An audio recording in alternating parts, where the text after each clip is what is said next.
Sauvez-moi l'enfant-ci. Sauvez l'enfant-ci. Je ne sais pas qui sont les parents de ces enfants, mais je vous appelle à le sauver. Parce que cet enfant est déjà en train d'être détruit.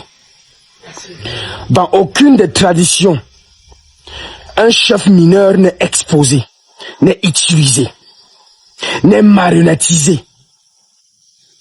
Je ne peux pas me taire face à une action pareille. Depuis plusieurs semaines, un nom revient avec insistance dans les discussions consacrées aux traditions spirituelles. Dans les quartiers, les marchés, les villages et sur les réseaux sociaux, de nombreuses personnes affirment qu'un descendant de Baba Loukou serait apparu et qu'il posséderait des capacités encore plus impressionnantes que celles traditionnellement attribuées à Baba Loukou lui-même. Ces affirmations ne sont pas établies comme des faits et reposent principalement sur des témoignages et des croyances, mais elles alimentent un débat qui prend chaque jour davantage d'ampleur. Pour certains, il s'agirait de l'héritier d'un savoir ancestral exceptionnel. Pour d'autres, il convient de rester prudent et de ne pas confondre récits populaires et faits vérifiés. Une chose est certaine, ce personnage intrigue, fascine et suscite de nombreuses interrogations.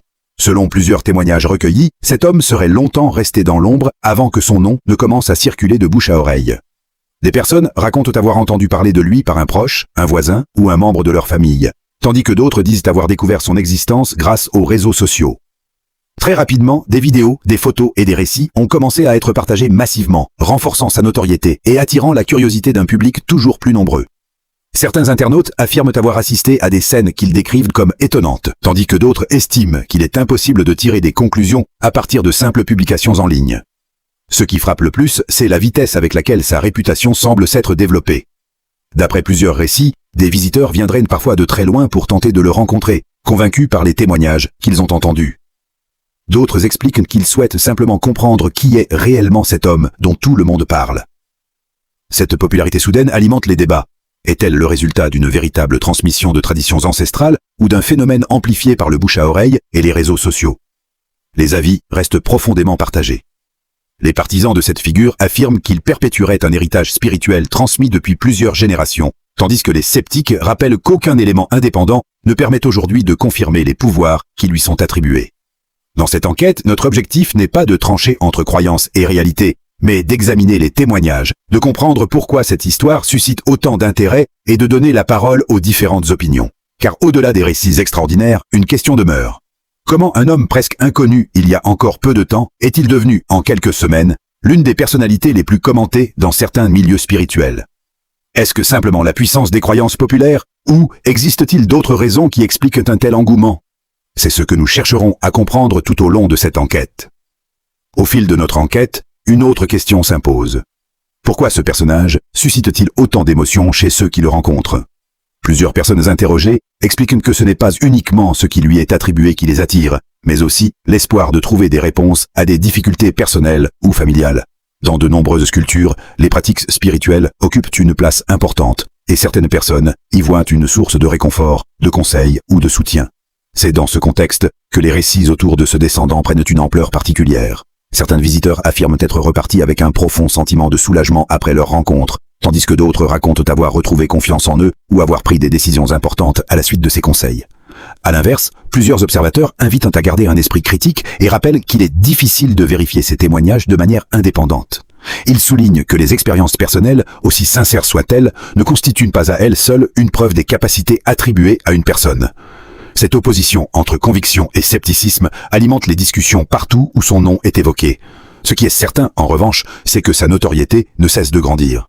Chaque nouvelle histoire relayée sur les réseaux sociaux attire de nouveaux curieux, tandis que les commentaires se divisent entre ceux qui disent avoir vécu une expérience marquante et ceux qui demandent davantage d'éléments concrets. Plus le phénomène prend de l'ampleur, plus les interrogations se multiplient.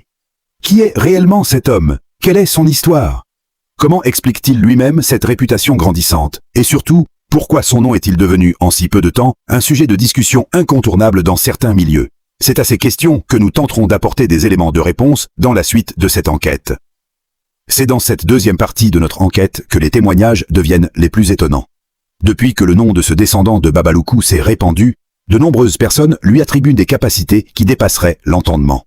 Il est important de préciser que ces affirmations reposent sur des récits et des croyances de certaines personnes et qu'elles ne sont pas établies comme des faits vérifiés. Pourtant, ces témoignages continuent d'alimenter les débats et d'attirer un nombre croissant de curieux. L'histoire qui revient le plus souvent concerne une calebasse qu'il utiliserait au cours de ses consultations. Selon plusieurs visiteurs, cet objet lui permettrait d'obtenir des révélations sur des situations familiales complexes. Certains affirment qu'il serait capable de désigner une personne qu'ils considèrent comme responsable de leur malheur, sans qu'aucune information ne lui soit donnée au préalable. D'autres racontent avoir été surpris par des détails qu'ils jugent très précis. Toutefois, ces récits demeurent des témoignages personnels et ne peuvent être confirmés de manière indépendante. Une autre affirmation largement relayée concerne les changements que certains disent avoir connus après l'avoir rencontré. Des personnes affirment avoir retrouvé confiance en elles, avoir vu leur activité professionnelle progresser ou être devenues plus connues dans leur domaine. D'autres expliquent que leur situation se serait améliorée après avoir suivi ces conseils. Là encore, ces expériences sont rapportées par les intéressés eux-mêmes et ne permettent pas d'établir un lien de cause à effet. Plus ces récits circulent, plus sa réputation grandit. Les réseaux sociaux jouent un rôle majeur dans cette diffusion, avec des vidéos, des commentaires et des témoignages qui sont partagés des milliers de fois. En parallèle, de nombreuses voix appellent à la prudence et rappellent qu'il est essentiel de distinguer les convictions personnelles des faits démontrés. Pour certains, il représente un héritier d'une tradition spirituelle ancestrale. Pour d'autres, il s'agit d'un phénomène dont les affirmations méritent d'être examinées avec un esprit critique. Une chose est certaine, les récits qui entourent ce personnage continuent de susciter autant de fascination que de controverses, et le débat est loin d'être terminé. Au fil de nos recherches, nous avons également constaté que plus sa réputation grandit, plus les histoires racontées à son sujet deviennent nombreuses. Certaines personnes affirment avoir assisté à des consultations qu'elles décrivent comme bouleversantes, tandis que d'autres disent être reparties avec des réponses qu'elles recherchaient depuis longtemps. À l'inverse, plusieurs observateurs soulignent qu'il est important de ne pas tirer de conclusions à partir de témoignages isolés, et rappellent que ces récits ne constituent pas des preuves vérifiables. Cette opposition entre croyance et scepticisme explique en grande partie pourquoi son nom continue de faire autant parler. Chaque nouvelle histoire attire de nouveaux visiteurs, mais aussi de nouveaux critiques. Certains estiment qu'il perpétue une tradition spirituelle ancienne, alors que d'autres pensent qu'il s'agit avant tout d'un phénomène social amplifié par les réseaux sociaux et le bouche à oreille. Plus les discussions se multiplient, plus une question revient avec insistance. Qui est réellement cet homme derrière toutes ces histoires? Possède-t-il un savoir transmis par ses ancêtres ou sa réputation repose-t-elle principalement sur les récits de ceux qui l'ont rencontré? À ce jour, aucune réponse définitive ne permet de trancher ce débat. Une chose est sûre, toutefois, qu'on y croit ou non, son nom est désormais au cœur de nombreuses conversations, et son influence continue de s'étendre, alimentant autant la curiosité que les interrogations. Alors que notre enquête progresse, une autre réalité apparaît.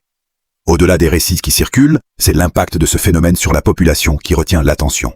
Chaque jour, de nouvelles personnes disent vouloir le rencontrer, non seulement par curiosité, mais aussi dans l'espoir de trouver une réponse à des difficultés personnelles ou familiales.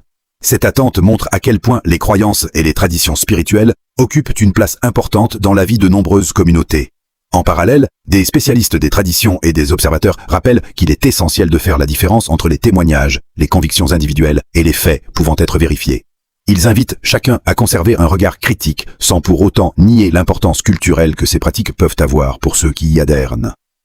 Une chose est cependant incontestable, qu'il soit considéré comme un héritier spirituel, un guide ou simplement comme un personnage au centre d'un phénomène de société, son nom continue de susciter des réactions passionnées. Et plus les récits se multiplient, plus une interrogation demeure.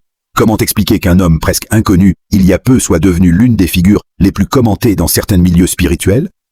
C'est cette question qui nous conduit désormais vers la dernière partie de notre enquête, consacrée aux conséquences de cette notoriété grandissante et aux interrogations qu'elle soulève.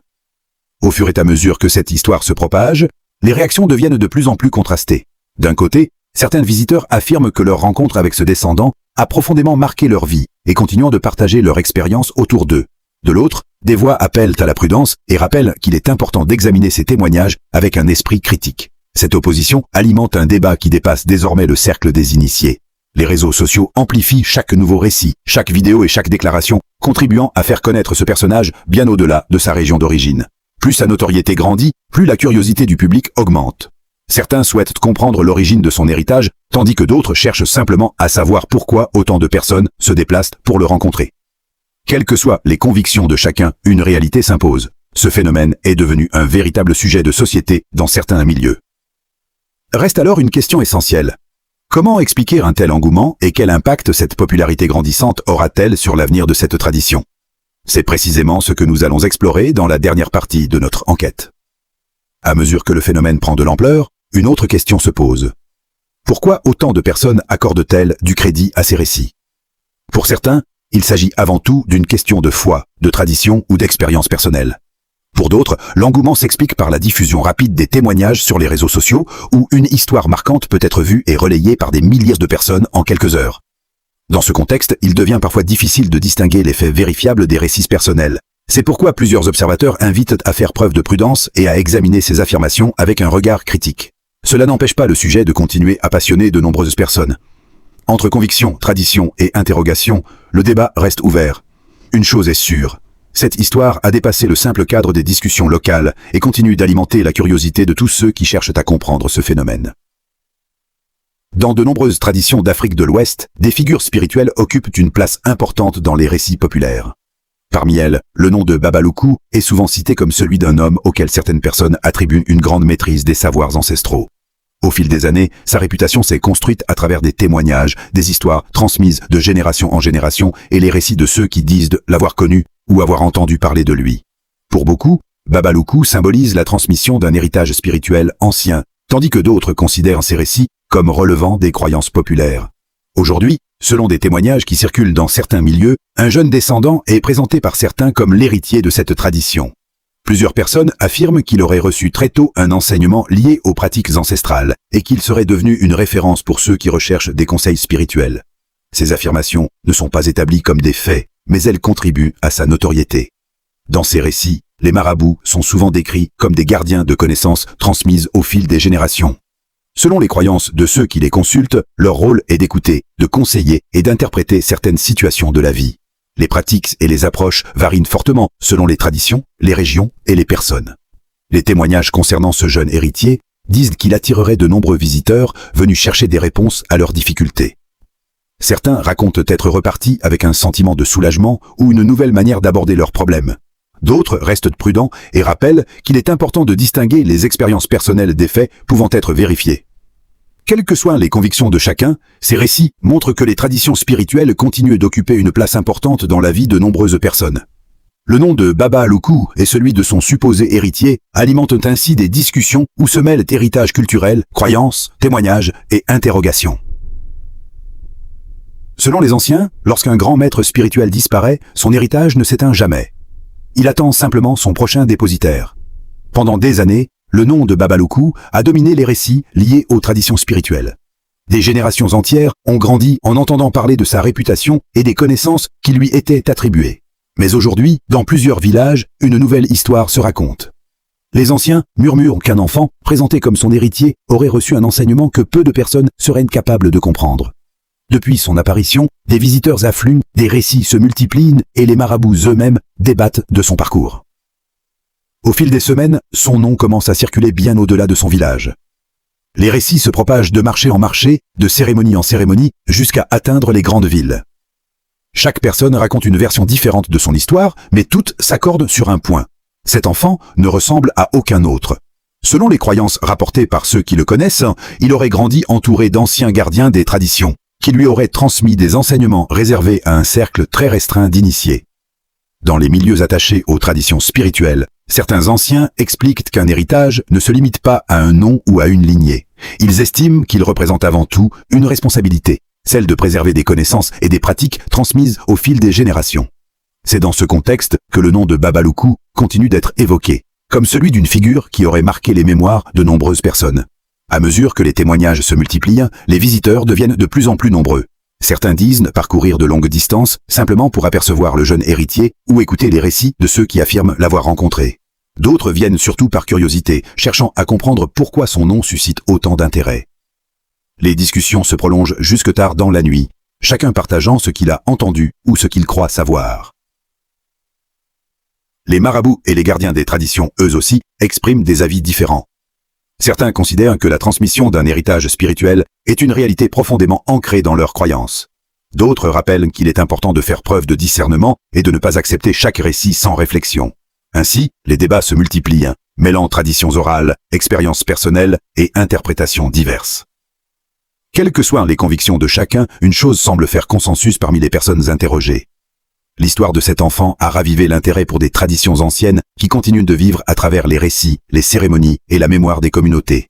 Son nom est désormais cité aux côtés de celui de Baba Loukou dans de nombreuses conversations, preuve que les légendes et les héritages spirituels occupent encore une place importante dans l'imaginaire collectif de ceux qui y sont attachés.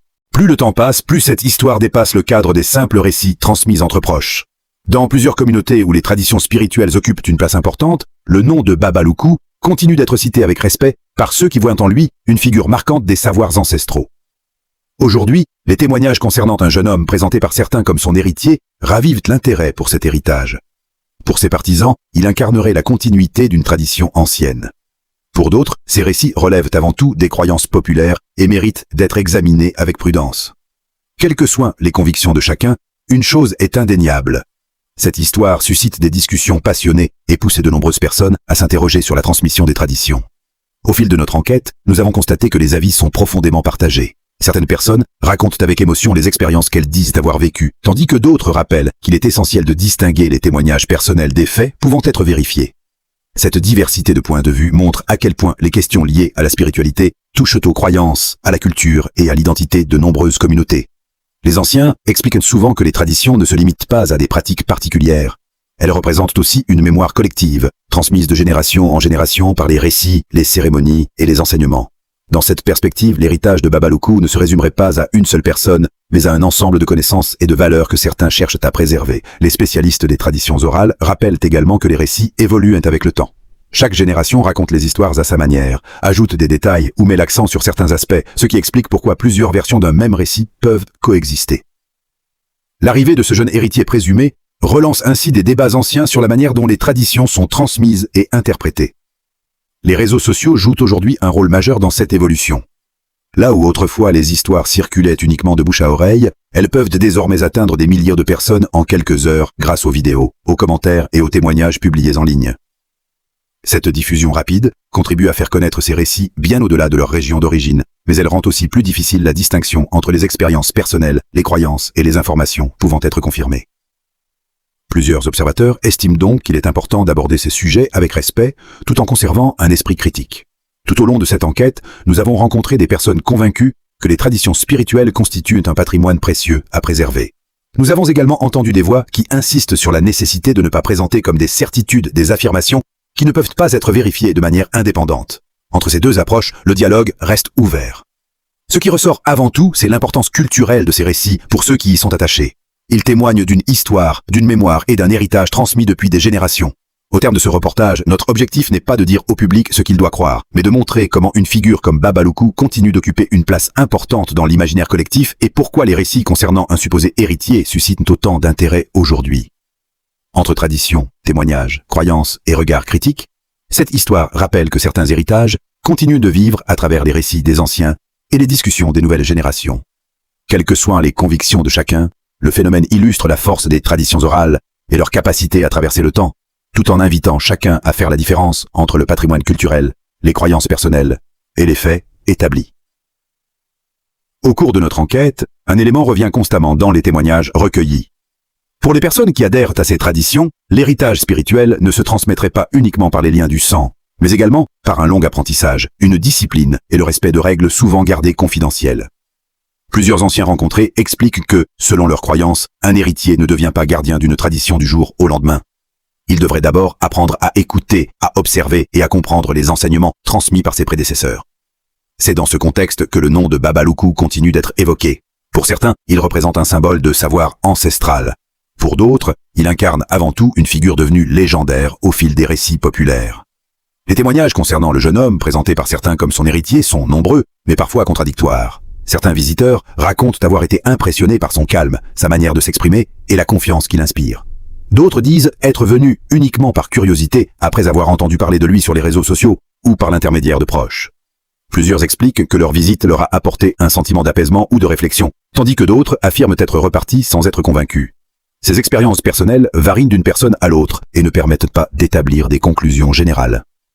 Les marabouts et les gardiens des traditions que nous avons interrogés insistent souvent sur un point.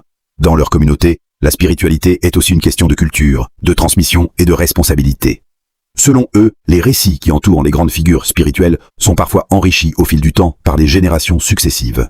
Une histoire racontée par un ancien peut être reprise, transformée ou embellie, jusqu'à devenir une véritable légende. Les chercheurs qui étudient les traditions orales observent d'ailleurs ce phénomène dans de nombreuses cultures à travers le monde. L'essor des réseaux sociaux a profondément changé la manière dont ces récits circulent. Autrefois limités à quelques villages ou familles, ils peuvent désormais être vus, commentés et partagés par des milliers de personnes en quelques heures.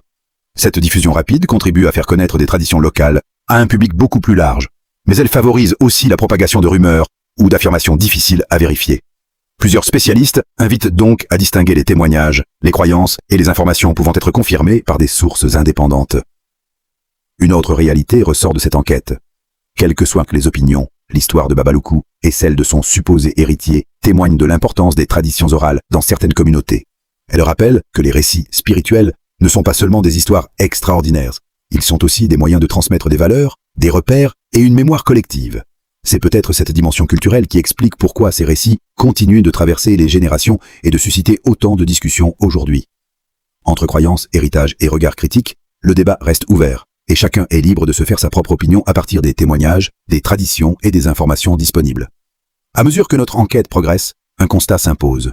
Au-delà des récits qui entourent Baba Loukou et celui que certains présentent comme son héritier, c'est tout un héritage culturel et spirituel qui continue de susciter l'intérêt. Dans plusieurs communautés d'Afrique de l'Ouest, les traditions orales occupent une place essentielle dans la transmission de l'histoire, des croyances et des coutumes. Les anciens expliquent que ces récits ne servent pas uniquement à raconter le passé. Ils permettent aussi de préserver une mémoire collective et de transmettre des valeurs aux nouvelles générations. Le nom de Baba Loukou revient ainsi régulièrement dans les discussions, où il est associé, selon les croyances de certaines personnes, à un savoir ancestral et à une influence importante dans le domaine de la spiritualité traditionnelle. D'autres considèrent qu'il s'agit avant tout d'une figure devenue légendaire au fil des témoignages et des récits populaires. Aujourd'hui, l'apparition d'un jeune homme présenté par certains comme son héritier relance ces conversations. Les témoignages recueillis sont nombreux et parfois très différents. Certains visiteurs racontent qu'ils ont souhaité le rencontrer après avoir entendu parler de lui par des proches ou sur les réseaux sociaux. D'autres expliquent avoir été attirés par la curiosité ou par le désir de mieux comprendre les traditions dont parlent les anciens. Quelques personnes affirment que cette rencontre les a aidés à réfléchir à leur situation personnelle ou leur a apporté un sentiment d'apaisement, tandis que d'autres disent ne pas avoir été convaincus. Ces expériences restent individuelles et ne permettent pas d'établir des conclusions générales. Les spécialistes des traditions orales rappellent que ce type de phénomène existe depuis longtemps dans de nombreuses cultures.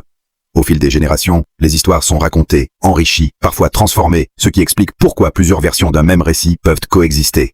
Les réseaux sociaux ont profondément modifié cette transmission.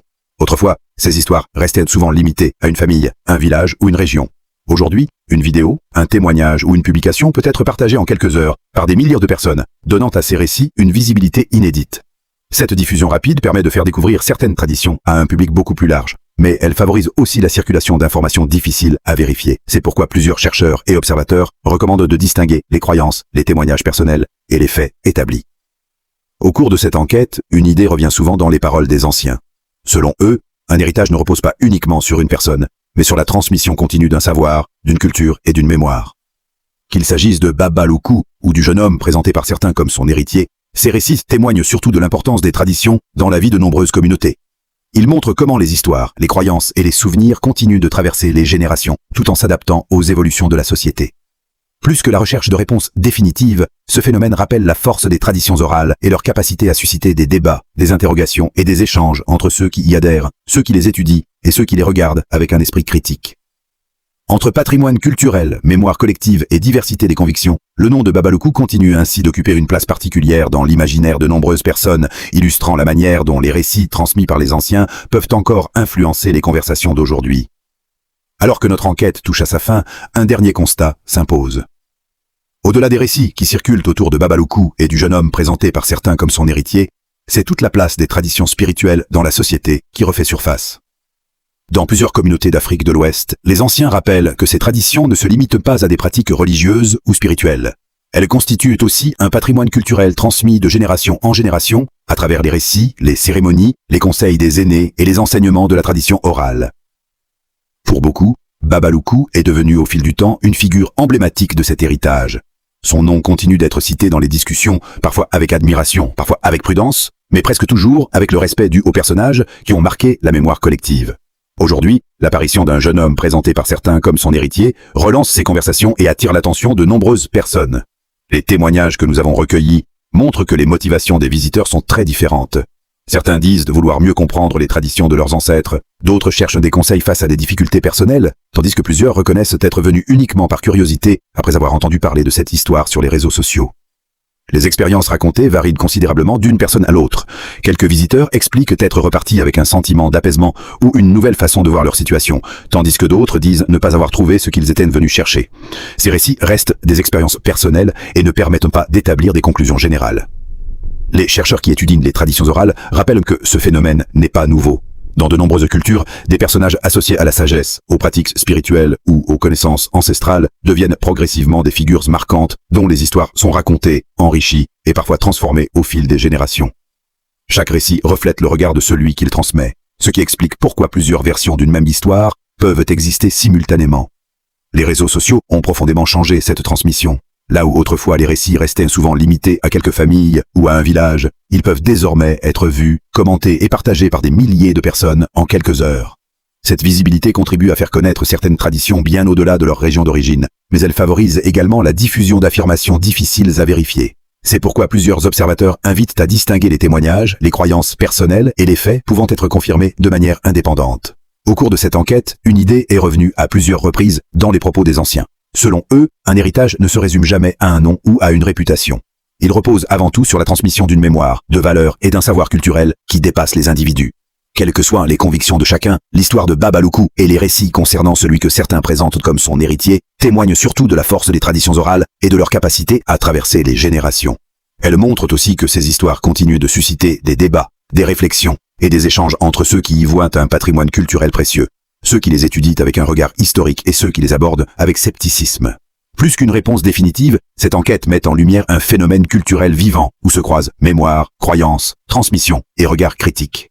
C'est peut-être là l'enseignement le plus important. Au-delà des récits eux-mêmes, ce sont les traditions, les valeurs et la mémoire des communautés qui continuent de façonner ces histoires et d'alimenter les conversations d'aujourd'hui.